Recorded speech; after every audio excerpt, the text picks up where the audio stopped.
When you open a restaurant, there's a lot of things you have to go through, Mhm. hurdles and stuff. What's what was it like getting licenses, and what licenses do you need to open a restaurant? You need to claim your name. That's the first thing. Like you need to go down and you want Isaac's Pancakes or whatever. Yeah. You need to come up with a name. That way, everything from that comes off that name.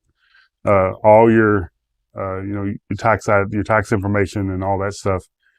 Nowadays, used to you had to go downtown and do it all. Nowadays, you can do most of it online. On your You phone go, or something? online, get online, do it all, and they'll ask you all your information. You pay all the fees, and it varies. And then when you get everything set up, you got to draw a floor plan of how your kitchen's going to be, all the way down to your hand wash sinks. And then you got to submit that to the health department, and they have to get it approved. And when they approve it, you can build your kitchen. And then when you get all that done, you got to get the health department to come inspect it the first time. Then they come and say, yes, you can go ahead and do it. And then they'll pop in on you the first time. And then they'll come back and give you a letter grade. And then you got to pay them. It varies. Like if you got 1 or 2 chairs, it might not be that much. But if you got 40, 50 chairs, they can get pretty expensive. So do you have to pay them for each visit? No, just the third visit's going to be the one where the letter on the door is your actual inspection. Okay. The first one's hey, do this, but you need to fix this. The second one's this is approved. And then the third one's a pop in, like when you'll be mad rush, super busy, food everywhere. And then they're like, hi, we're here to make your day hell. And that's their job though. Yeah. You don't want to go to a restaurant and people are serving you warm food and stuff like it's supposed to be cold food. Yeah. I highly respect the health department. You shouldn't be scared of them, because if you're scared of them, you're doing something wrong.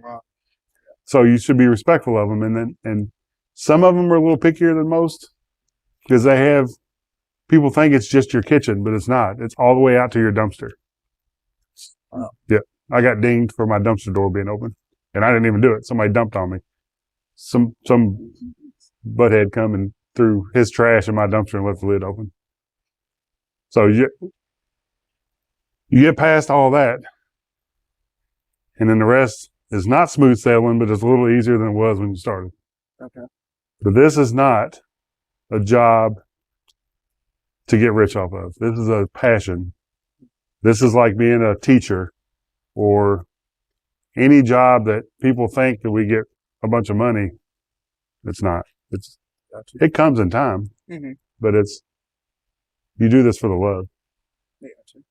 So when did you said that your mom was you didn't like her food, so you started doing that, and then one thing led to another.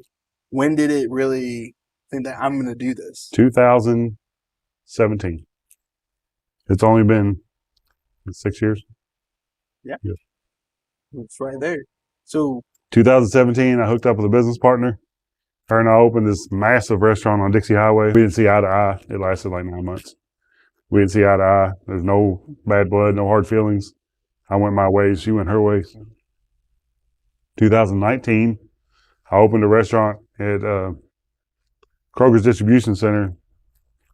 It was a cafe inside there, like basically a school cafeteria type thing. And it wasn't what I wanted, because I had a captive audience. The money was great, but I wasn't being able to serve the food I wanted. I had to serve burgers, hot dogs, nachos, and stuff like that. January 2020, or March of 2020, March 16th, 2020, that number is going to ring a bell, because that's the day the governor shut down the state for COVID. At 12 p.m., I signed my lease on that Purple Shack. At 4 p.m., he shut the city down. So from March of 2020 till January 21, I paid rent on that thing and didn't open it. Wow. I kept my other restaurant open because we were essential. We were inside. We were filling up all the Kroger's, toilet paper and whatnot. So they kept me open to feed the employees in there. And then January 21, we opened over there. I made it a year and a half. Outgrew it, moved here May 15th of last year. And we just only had 6 tables in here until 3 weeks ago.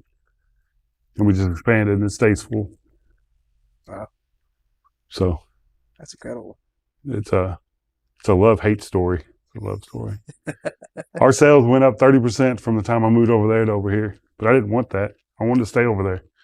But you can't, you put an alligator in a fish tank, he's only going to get as big as a fish tank. Yeah, I got you.